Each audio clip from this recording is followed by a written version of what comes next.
This is the all-new SUV from Volkswagen called Taos.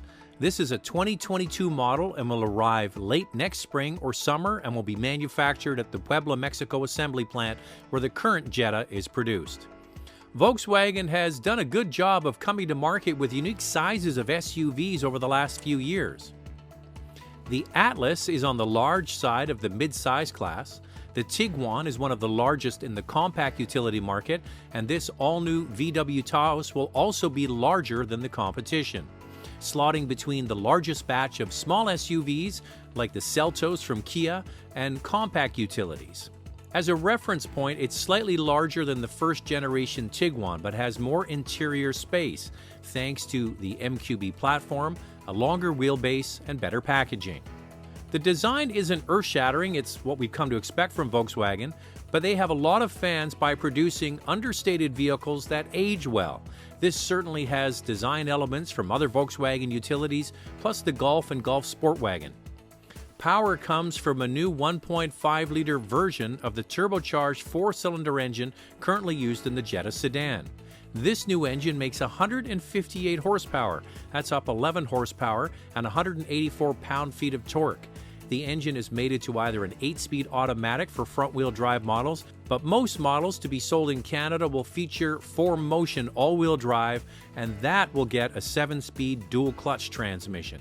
Here's something to think about. In the small SUV space, this Taos will have some of the best horsepower numbers, and the fact that there's a conventional automatic and not a continuously variable unit will be applauded by many. The inside also has arguably some class above interior features like an available digital instrument cluster. The dash has a gloss panel across the front that will need to be experienced and seen in person to see what it's like. It's a good sign that the 8-inch infotainment screen has real volume controls and buttons, something missing from the next generation Golf. This new infotainment screen will also feature wireless app connectivity for Apple and Android, plus support wireless charging.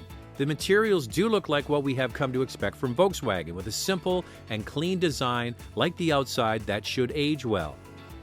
This might also be a glimpse as to what we can expect from a new Tiguan one day. Time will tell. So the power from the engine is strong at 158 horsepower.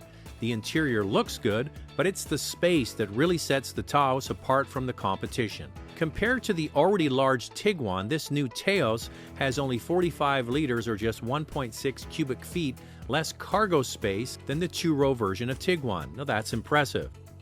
The Taos is available with standard cloth seats, leatherette or real leather, plus available push-button start, keyless access, an 8-way power driver's seat, dual-zone climate control, rain-sensing windshield wipers, a heated steering wheel, heated and ventilated front seats. So if you're not keeping track, Volkswagen is going to be removing the Golf and Golf Sportwagon from the upcoming lineup and replacing it with this yet another SUV. Now, enthusiasts will still be able to get the Golf GTI and Golf R, but this is really what people buy. They buy utilities. It certainly looks like the rest of the Volkswagen family. It has more room and more power than most of its competition. Depending on what the price will be, and we'll get that next year, this should be a hit for Volkswagen. What do you think? To get more COVID virtual car releases, please subscribe to the channel. They're coming out almost every single week. Thanks for watching the information on the all-new Volkswagen Taos.